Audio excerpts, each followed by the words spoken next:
So we've thought about the why of your event. We've thought about who your main audience is and how you will communicate to them about attending. Now we need to get into the meat of planning your event. And the first part now is determining when the event should take place and how long it should last. Now, event producers who are familiar with the cadence of an in-person physical event are often curious and ask us whether there are similar optimal times and durations for online events. There's no exact science in answering this question. However, there are some guiding principles which must be considered. In-person events will often require an attendee to take time out from their usual schedule.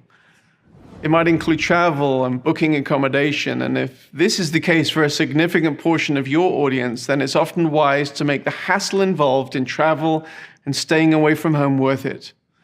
You, as the event producer, must be concerned with the creation of space in the event, time for networking and meeting, as well as determining the potential for curated moments in plenary sessions which unite the messaging and can mobilize your entire audience.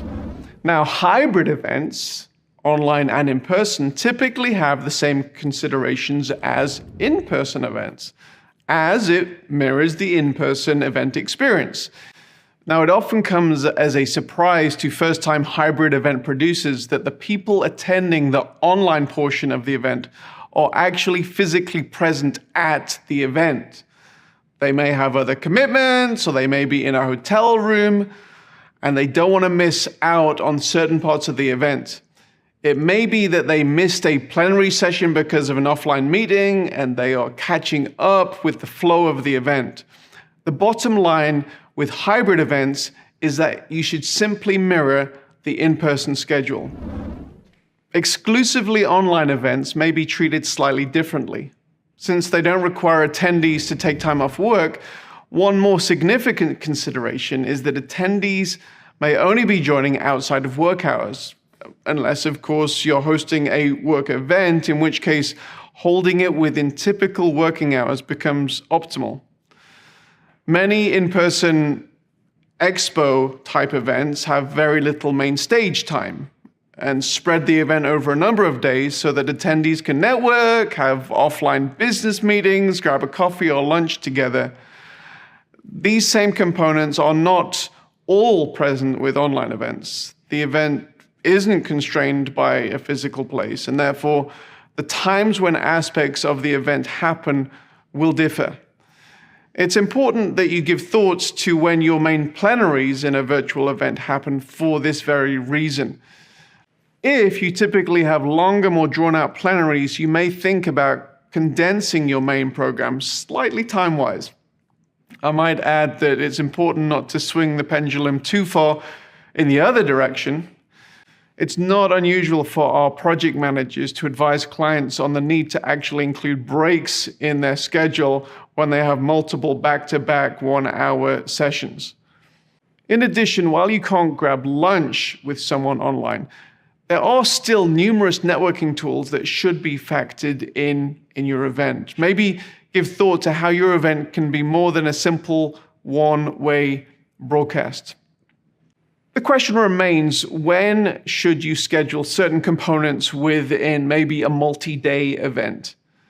Now, there are no hard and fast rules. You know your audience, and we can have constructive conversation about that. But we typically see a few general rules that are different than in person. We often see spikes at the beginning of an online event in a much greater way than we would in an in-person where people may arrive late.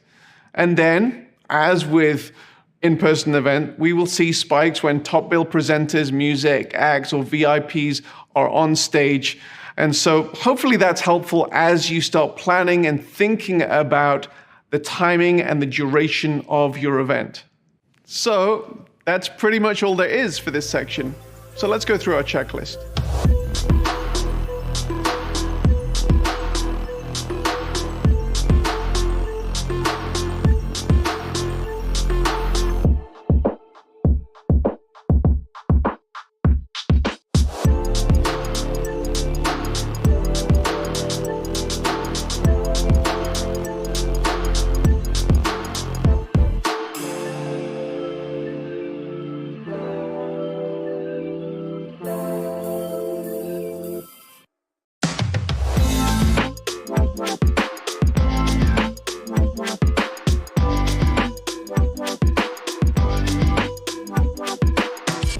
Whether you're having an entirely in-person, a hybrid, or an exclusively virtual event, there are a number of questions that you need to answer. One of the first questions is related to venue and production. Often this seems to be answered more easily for in-person than online events. It's natural that if you're having an event for, say, 15 people, you may choose to have it in a boardroom and ensure there are enough snacks and refreshments in the room for the duration of the meeting.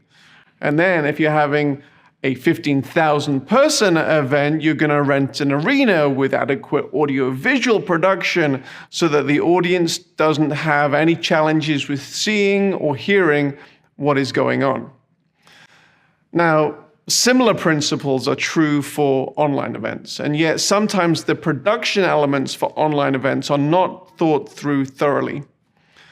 WebRTC, that's Web Real-Time Conversations, and other video conferencing applications that you'll be aware of are amazing tools for real-time interactions. However, their strength is in connecting individuals through low-latency video connections. And that's usually for small numbers of people and not for broadcasting a high-quality message to thousands. Now, if you're having a 15-person boardroom meeting and you wish to take it online, then utilizing such WebRTC, Zoom-type applications is the right choice. If you're broadcasting a message to thousands, however, using a low-latency application is probably not the right choice.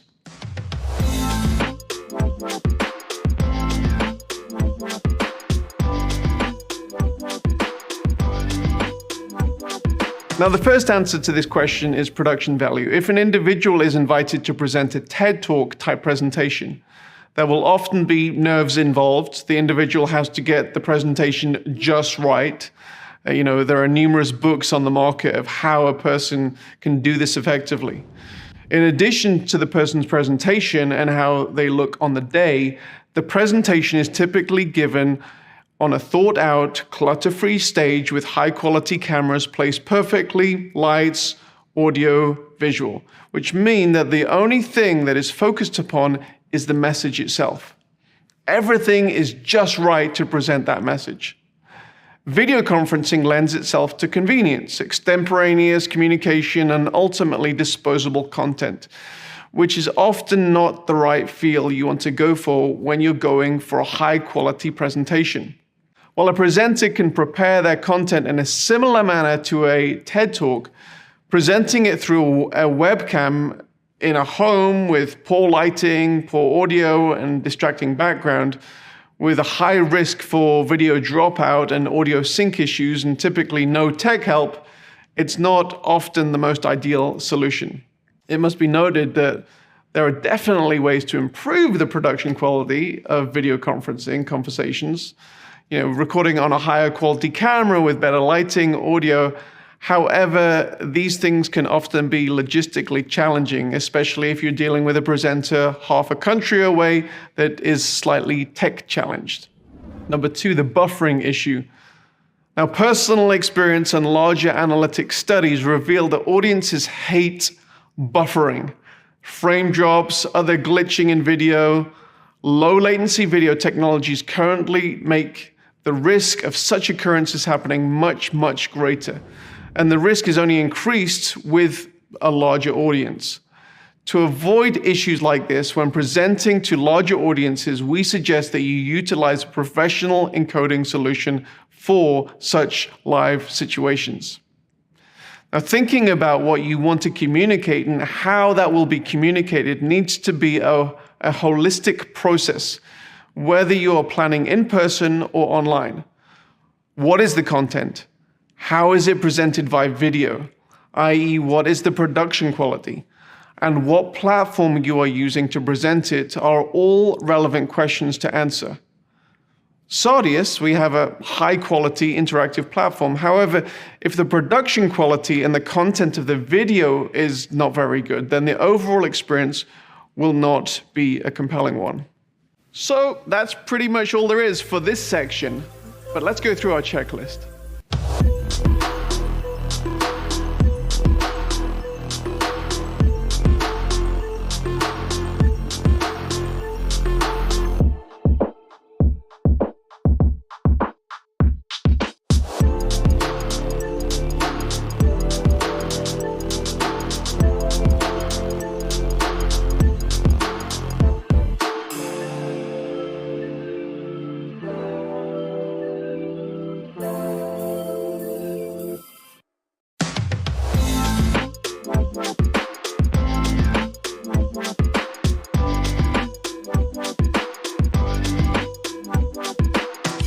In this session, we're going to be talking about a subject that may seem very administrative, and that's registration.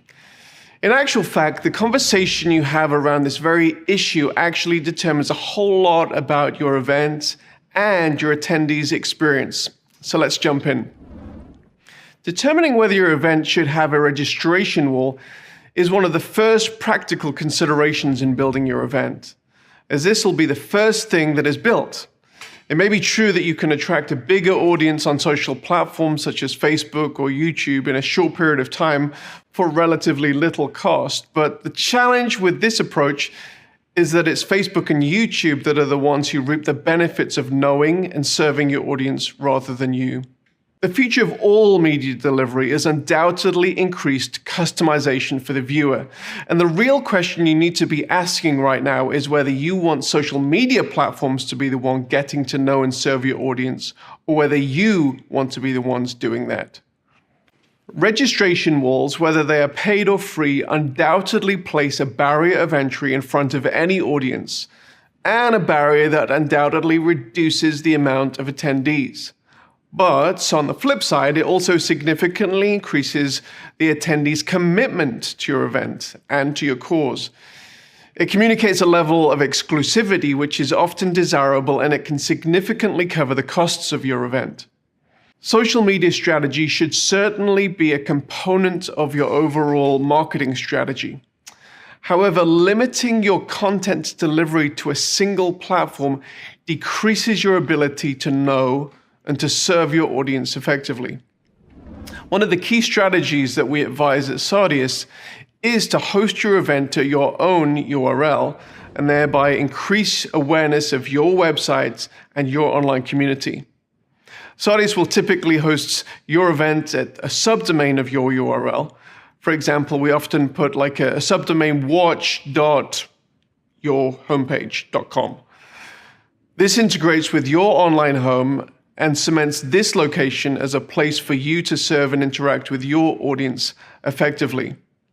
We often advise you to use your social media channels not only to engage your audience with your message and market the event, but also to add value through broadcasting introductory or maybe free public-facing plenary or breakout sessions, which ultimately then point back to your event URL address. And maybe we say clip out certain highlights throughout the event and throw it onto your social media channels. If you don't have an extensive social media presence, it might be advisable to utilize some channels of friends, maybe sponsors or other friends that do have a significant online social media presence. And in that way, you can syndicate valuable content, which can ultimately grow your audience. Now, once you've determined that you wish to create a registered event, another key component to this decision is whether the event will include a paywall or not, and also what type of information you need to collect during this registration process. So we'll go through a few of those type of events. Let's look firstly at the free event registration. Now, that might be as simple as collecting the email addresses and names of your attendees, and some clients even provide the main sessions of the broadcast completely for free with no registration at all, but then offer many of the features of interactivity, the breakouts, maybe the post-event video on demand as perks, which come if you do that free registration. Such a free registration may be worth it to you in order for you to build your CRM database. Keep in mind that it's often advisable to actually connect the registration information collected here to your day-to-day source of truth client database so that you can make the most of the data. And also to understand how your audience has interacted with your event through the analytics, which we will address later. Once we've determined to do a registration, one of the next key questions is, should I charge for my event? Now, a paywall doesn't always mean that you have to sell tickets. An alternate option could be a voluntary suggested donation for the event, especially in the case of nonprofits, which technically for us works in much the same way as a ticket sale. Many event organizers will not actually cover the cost of the event simply through ticket sales, but with revenue from other sources coming from sponsors, donations, and other ancillary revenue channels during the event. Every event is different. For one portion of high demand, high ticket price events, paying the event bill is never a challenge, but for another portion of event producers, breaking even may be a very high priority for you. Now, as you would expect, the normal rule of supply and demand applied to your ticket sales. Now, more information at registration and higher ticket prices will typically lead to fewer people making a commitment and going through with a purchase. Another consideration that is often relevant for nonprofit events is that when you sell tickets, there is a requisite expectation created related to your event of a certain level of quality in the deliverables, which often includes a high-touch customer service necessity. And therefore, such organizations may choose the route of a suggested donation for a ticket instead. Now, there isn't a right